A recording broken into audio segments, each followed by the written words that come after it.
6 real stories. No sugarcoating, just truth. From getting arrested at 11 to feeling invisible at graduation, this is teenage chaos, unfiltered. Disclaimer. This next story involves a misunderstanding related to a school threat. No violence occurred and all charges were dropped. The intent is to share a personal experience, not to glorify or dramatize sensitive events. Viewer discretion is advised. Storytime, how I got arrested at 11 years old. So I don't really share this story a lot, only to people I know, but someone asked for a story time, so let's go. So this all happened in 6th grade. It was about November, and there was a threat that someone was going to pew the school, if you know what I mean. So, as I heard, me and my friends went to the office and reported, and I went home, and I was like, Mom, someone's going to pew the school. And she was like, it's fine, Keely, don't worry about it. And I was like, girl, I was worried. I was like, Mom, I'm not going to school. I was like, I don't want my friends going to school. This was also 2 years ago. And so I posted on Snapchat and I was like, guys, don't go to school on Friday. Don't go to school on Friday at 12:30. Someone's at school. Good luck, y'all. I probably shouldn't have added that good luck part, because that, when I said good luck, it sounded like I was trying to pew up to school, but I was not trying to pew up to school. In no way was that my intentions. I was trying to protect and warn my friends that there was going to be at my school. Mind you, I was 11 years old. I'm sorry, hello? And I have good grades. I'm not a bad student. Okay, so this was on a Wednesday, okay? And then that following day was a Thursday, and I was in first period, okay? And mind you, this lady, I've already had problems with her once. I got bullied at the beginning of the year, and she didn't take my side. Whatever. That's another short time. If y'all want to hear that, I can give that to y'all. But she came waddling into my first period, and she was like, Keely, get your stuff. You're coming with me. And I was like, who does this lady think she is? And mind you, we were allowed to be on our phones in that class. And my phone was laying on the desk or whatever. And she said, is this yours? And I was like, yeah. And homegirl snatched my phone. She picked it up and she started walking with. I was like, whoa, slow down, hon. I was like, am I in trouble? Because I didn't know what was going on. I was 11. Mind you, I was 11 years old. Okay. And then she took me into her office and she was like, Keely, what's your story about? And I was like, girl, what story? Because I deleted it because people were like, they might think that something else. And I was like, okay, I'll just delete it. Anyways, but I was like, what story? I deleted all my stories. There was nothing on there. And then I was like, oh, about the school. She's like, yeah, tell me about that. So she made me write a statement and stuff. And I was just I was literally just trying to protect my friends. Okay, and I started crying because I don't get in trouble. I don't. I just literally don't. And that was the first time I ever got in trouble. And that was the beginning of 6th grade. I was an innocent little girl. It was literally in October. So I started crying and she was like, oh, well, it sounded like you made the threat. And I was like, girl, okay. So after that, I was in her office for about an hour and she was like, well, you can write a statement and then we're going to read it over and we can see if we can get your mom involved or the cops. And I was like, well, the cops, hold on, pause. We don't need to get the cops involved. I was trying to protect my friends. Why are we getting the cops involved? Why are we getting the cops involved? And she was like, come, girl, take a seat. So I was there till I think it was 10. 10, yeah. I was in there from 8 to 10, just sitting there. And they moved me to this other room with the door open. Or no, first the door was closed. And I just heard people walking by. And then I heard my mom's voice. And then I got so scared, I was shivering in my boots. I started crying even more. And I was like, what the heck is going on? Because no one was telling me nothing. And then I see a cop. I was like, what? And then I see my mom. I was like, bro, what is going on? I was like, I didn't do nothing. I've done zero thing. And the cops were like, come with me, Keely. And I was like, what did I do? So I was walking with my mom and the cops. And there was a cop and a detective, okay? And first of all, I didn't even know who this cop was. Anyways, I didn't know who this cop was, so that made me feel more nervous. And they had the freaking detective, what? Okay, and it was the detective and my mom. And me and my mom were walking, and I was like, the whole time I was crying. I was blowing my eyes. I was like, Mom, I didn't do anything. I didn't do nothing. I promise. I didn't do anything. And then they got me to the cop car, and they're like, Keely, you're getting arrested for... What? When did I make a threat, honey? Okay, anyways, but they put me back in the cop car and they're like, we're gonna handcuff you, but loosely. And I was like, handcuff me? What am I gonna do? Run away? Actually, hold on. Okay, but still. And they handcuffed me. And I was like this. I was just sitting in the back of the cop car, and it was a kind of long drive. Well, it actually wasn't, but it felt like a long time. And I just, like, I was bawling my eyes out. It was traumatizing. Like, I'm laughing about it right now, but if I could give a deeper detail, I'd be crying right now. Anyways, so they got me to the police station, and they had some lady, I don't know who she was. I mean, she was low-key nice, but I don't know who she was. I think she was like a juvenile detention officer, something like that. But they started asking me all these questions and stuff, and they were like, well, we can either send you home tonight, or we could take you to juvie. And I was like, girl, what? And they were like, take you to juvie for the night. And I was like, oh, there's no way I'm going to juvie. So they took my fingerprints. Oh, I forgot to mention that. They had me do like fingerprints on all my fingers. So I don't know. Anyways, so after that day, we were there for like until like 4 into the afternoon. It was so traumatizing. I was crying for literally like a whole day. It was so bad. But then I had a 3-day suspension and LDMC. I wasn't too worried about the 3-day suspension, but we went to talk to the same lady that got me arrested, which I don't know why we just didn't go to the principal, because it wasn't even the principal, it was the assistant principal. Okay, and we talked to her 3 different times, explained my story, explained what I was thinking, like explained all my feelings, and she was like, no, you're going to LDMC, I don't care. Which LDMC is our like detention, like if you get caught vaping or something, you go there or something like that. It's like the alternative school. And they sent me there for 30 days. And most kids, when they go, they get halftime. I didn't get halftime. They thought I was a criminal. I didn't do anything. And so we talked to that lady 3 different times. Okay, 3 times. 3. And they were like, okay, no. She wasn't giving me any grace. She was like, you're saying LDMC, I don't care. Like, I'm sorry. Oh. So we went to talk to the principal, the actual principal, like the person that runs the school. Okay, guess what she did? She took me out of LDMC because she was like, girl, you didn't even do anything. Like, I literally did nothing. She was like, girl, you didn't do anything. You can get out of there. I'll get you out. You can go to school tomorrow. So the next day I was in school. Okay, and then this is where the story gets good. So after I was in school, I still had my charges and everything. So in my brain, I wasn't going to college. No, college was bye-bye down the drain. Right.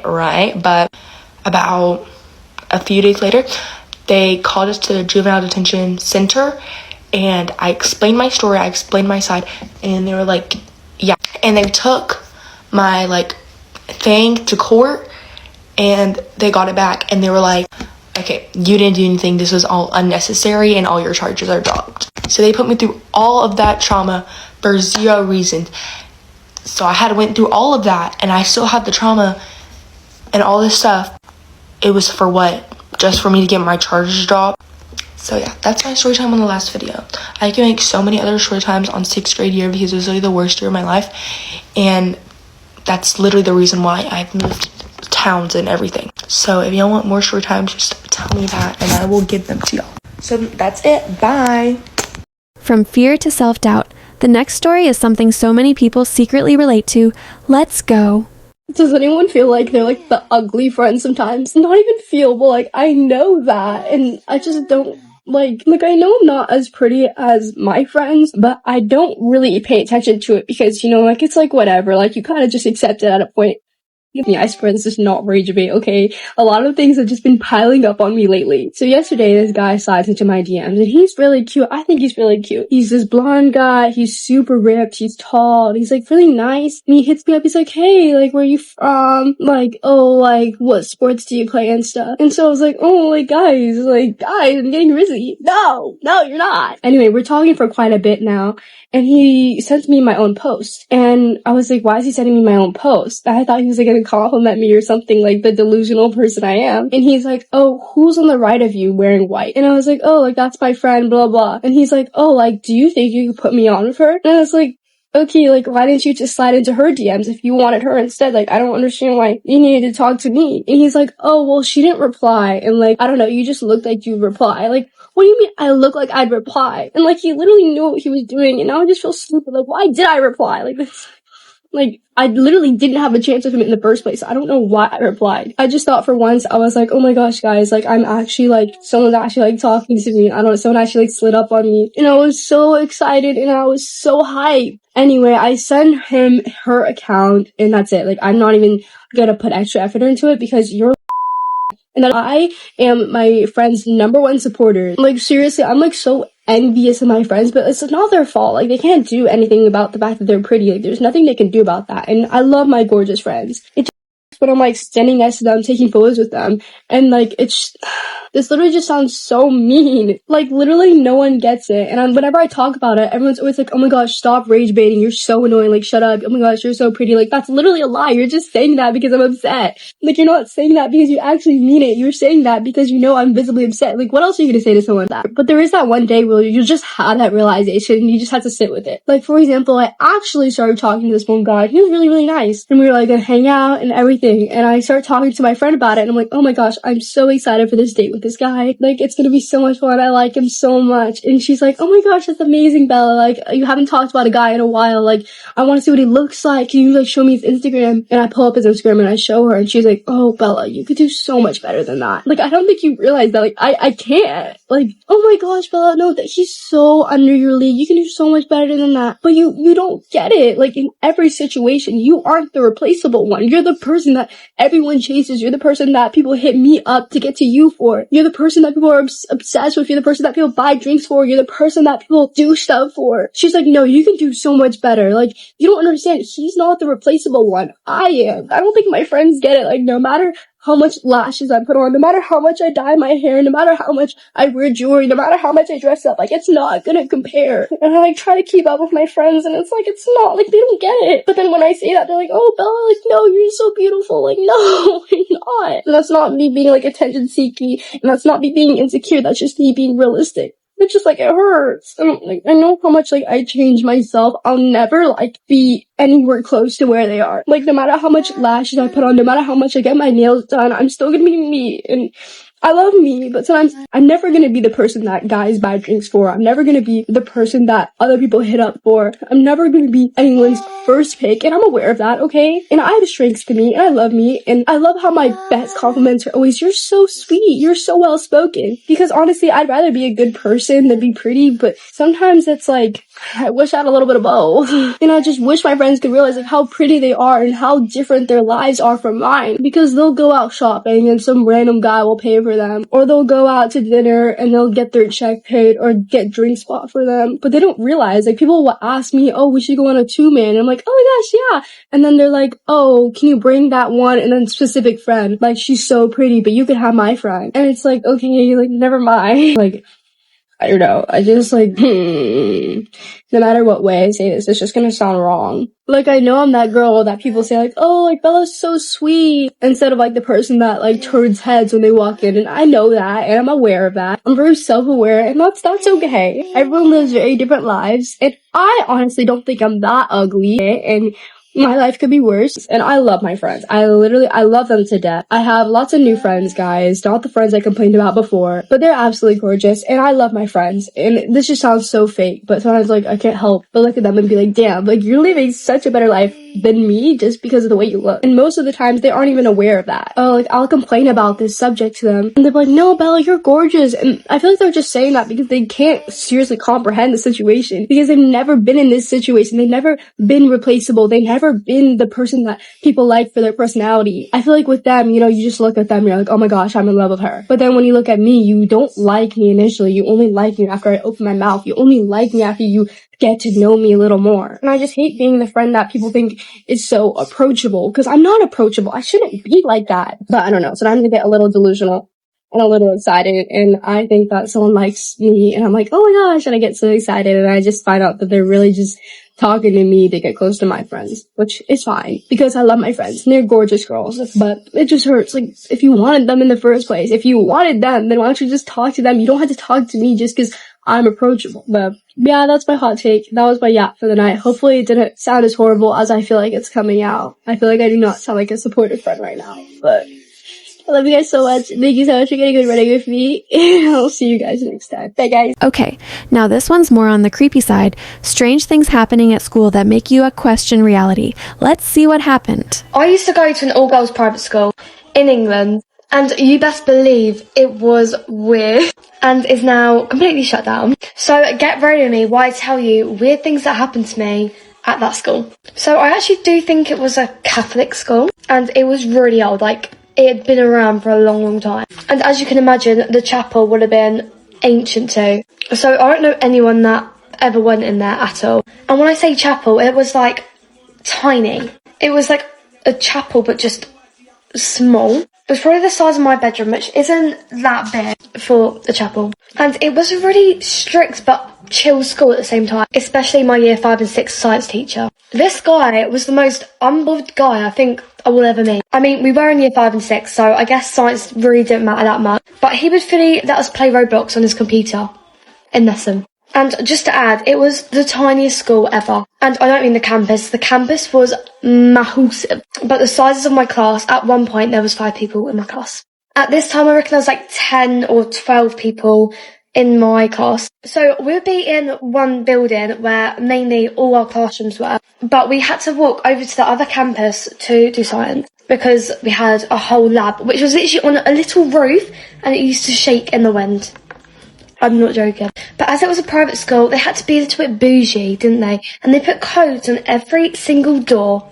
Every single door there was that led to a little bit of outside. Like, literally, from the playground going in just to the building, there'd be a code on the door. And these codes would change maybe once a week, maybe more. Like, they would be constantly changing. So you'd have to hear the new code, like, word of mouth. So as you can imagine, going from one building to another, everyone would kind of stick in a group, and you're staying in a single line. So me and my best friend that I'm still best friends with today, we've been through it together. We were at the back of this line, so obviously we're following each other. It's a good 5-minute walk. We're at the back. This is the key part of the story.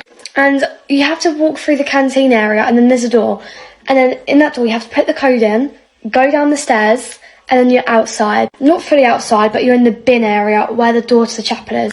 And then you have to go up more stairs, like just a little flight of stairs, the doors at the top to the science lab with a code on it. So me and my best friend, we were at the back, and we were kind of like laughing, joking around, as you do. Not really paying attention, just following the cue, as you do when you're 10 years old. So we're about to go up the stairs to the science labs, and as we walk up them stairs, I kid you not, that door slams in our face. We don't know the code. We can't go in that way. We can't go back the way that we came, because you need another code for the door. So we were stuck, basically. And it was freezing. It was winter. It was a cold winter morning, and the wind was blowing, and it was so creepy. The tiny chapel that hadn't been used in years was right next to us. No lights. It was dark. Because it was chapel, wall from where we came from, wall to the science lab, gates.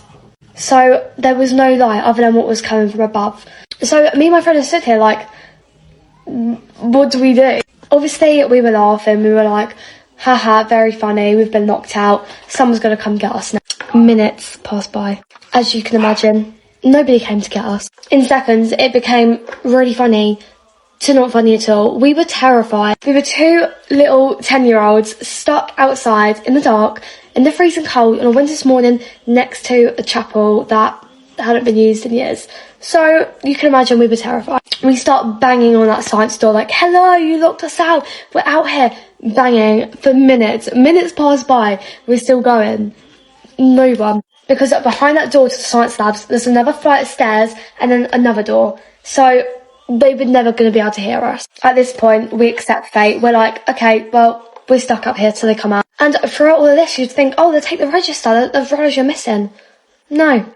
He didn't notice we were gone. Neither did anyone in our class, clearly. And that's probably because we only had one other friend in a class of 10 people. So, yeah. And then we were stood there just waiting for ages, waiting for something to happen because we were helpless. Oh, and we tried all the old codes we knew as well. Then we see a shadow from the door that we had come out of. And it was a person. So you can imagine we are banging. We're like, get us out of here. And a lovely, lovely girl in sixth form let us out, and she let us into our science room because she knew the code. And I just remember our noses were so cold. We were freezing. We ran up them stairs and we went to the teacher. We were like, you didn't notice we were gone? And guys, this isn't even the craziest story I've got. This is just a little insight. There was so much that went on in that school. Like the bullying, crazy. Like the bullying was giving something out of Wild Child. They gave me an apple, which I was allergic to as well. And the things they'd force you to eat in that canteen. I mean, overall, 10 out of 10 memories, I've got to say. But I look back and I think, how was that ever allowed? Like, that is such a weird school. But I hope you guys enjoyed that story time. Now let's move to a story that's brutally honest. One about growing up, mistakes, and learning the hard way. Hey guys, I'm Riley. I'm an alcoholic who traveled Route 66 alone in full-blown alcoholism. Did I always know that I was an alcoholic? The plain and simple answer is no. Here's the thing.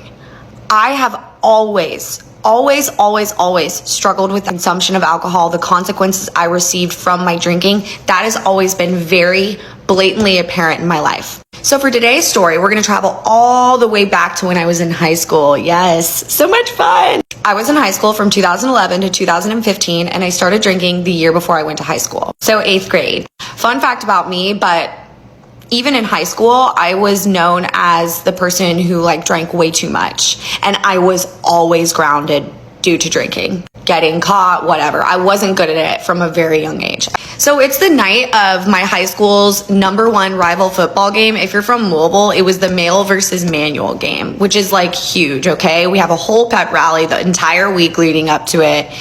This was a big night. And for some reason, I was late to the tailgate for the football game. I really can't remember. This is very far back, but I got to the tailgate and was like, okay, everybody's already been drinking for 3 hours. I need to play catch up.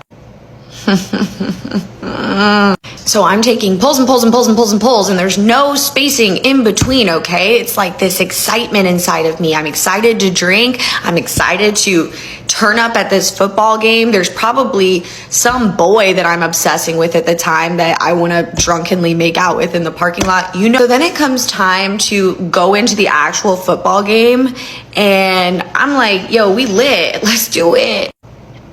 You guys, here's the thing about your school functions. There's going to be school teachers, perhaps even your vice principal there. Now, the following information I only know because I was told by my parents. I'm walking up the bleachers, I stumble and fall. My vice principal clocks it immediately, beelines over to me because I'm obviously belligerent, okay? One thing leads to another. He can obviously smell alcohol ruminating off me. I hope I use that word correctly. I'm like, go around. You guys, I end up passing out.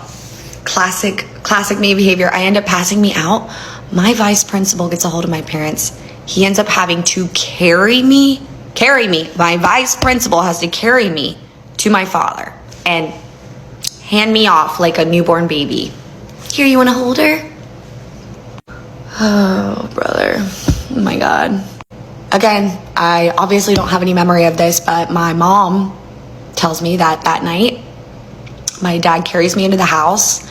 I'm crying, sobbing hysterically, and my mom has to hold my hair while I'm literally uncontrollably throwing up in the toilet. Now, my youngest sister at the time was a wee baby, and I'm sure this probably traumatized her. I don't know to this day if she really knew what was going on, but I think about that a lot. Just thought I should mention it. I wake up the next morning in my bed, and I'm like, this cannot be good. This was not the plans. I had post-game plans after this, and I'm looking around in my bedroom, and this was not it. My poor parents. They had no idea what to do with me, you guys. What do you do in that situation? I mean, they dealt with it the best they could. I was in so much trouble, okay? I wake up and they're like, you're going to be suspended from school. I'm like, there's no way. And also, okay, side note, I was in a magnet high school, so I was in the visual arts magnet, and we had our biggest project. It was called our big self-portrait. We had our big self-portraits due this week. I was like, how am I going to turn this in if I'm suspended? I was freaking out, you all. I was freaking out. The day before, couldn't have given okay? Big self-portrait, who? The next day, I'm like, what the hell? So eventually, my principal and vice principal call my parents. I have to come into the school to get officially suspended. My dad comes with me. My mom's like, you take her. She was so mad at me, rightfully so. She was so mad. I was in so much trouble, you guys. We didn't even talk about grounding because they just knew. I knew not to even ask because I wasn't going anywhere for months. So I get grounded and I get suspended. But the silver lining, somehow, some way, as it normally goes for me, there was a silver lining. I'm not gonna spread this because it's not my business, but let's just say that somebody's child also got caught drinking at the football game, and it made it better for both of us. We ended up only getting a 3-day suspension, not a full week. And they were like, you can't turn in your project until your suspension is up. Great, so that's already knocking off a significant portion of my grade. You guys, when I came back to school, all my teachers knew, and it was kind of one of those disappointed looks, like when I handed in my big self-portrait late, I felt so ashamed. And I like came back to the lunch table to hang out with all my friends, and they were like, are you all right? And it's kind of one of those situations, you know, where it's like, where is the line between, is this a problem or is this like typical teenage high school behavior? Because on one hand, you could look at it as like, okay, she drank too much. She just had like a bad night, which is, it happens, okay? But that's not what was going on at this point in my life. Like, I was a blackout drinker from a pretty young age, pretty frequently, okay? And this was one of the first real consequences I got. But my first run-in with the law was in high school. And oh my gosh, this one was not. This one was the first time that I was like, this was my major first consequence that I ever had, was that I had been carried by my vice principal to my dad because I was too drunk to walk, incoherent, at a school event.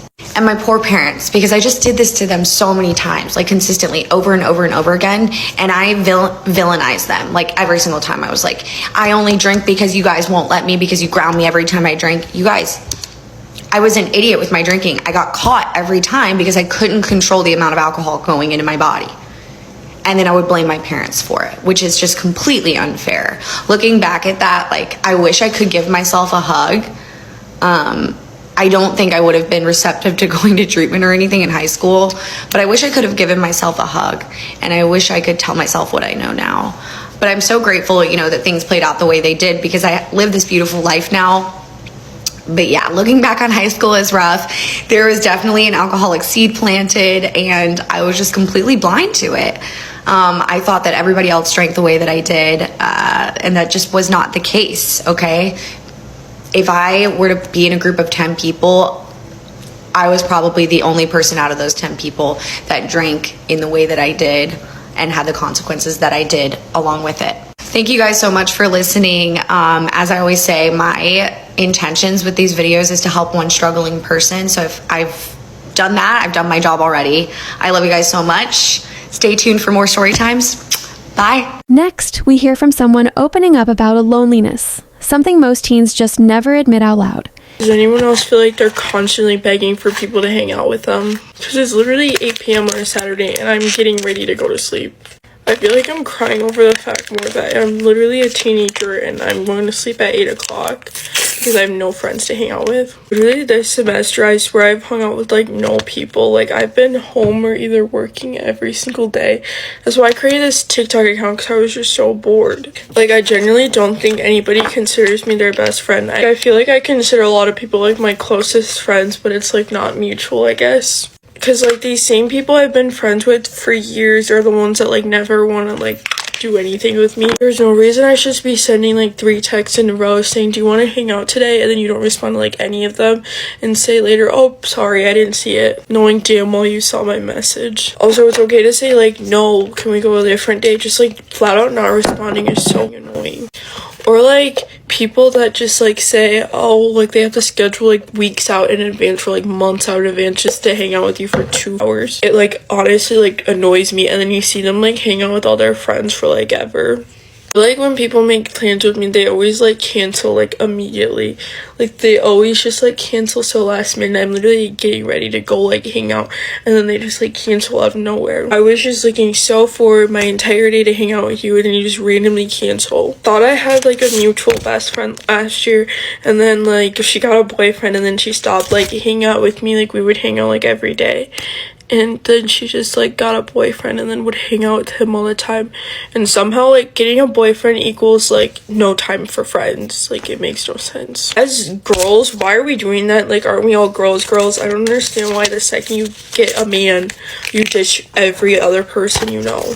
I know, I always thought those girls were very weird. And the funny thing is, we both agreed that those types of girls were also very weird. And anyways, I was so excited. I had plans tomorrow, and then like this one girl's like, actually, I can't do it. We were gonna make bikini buckets. Then she randomly goes, oh, I can't until, like, I can't because I have to, like, leave at 6:30 or something like that. And I was so excited because I can't do it until, like, 5 or, like, later than that.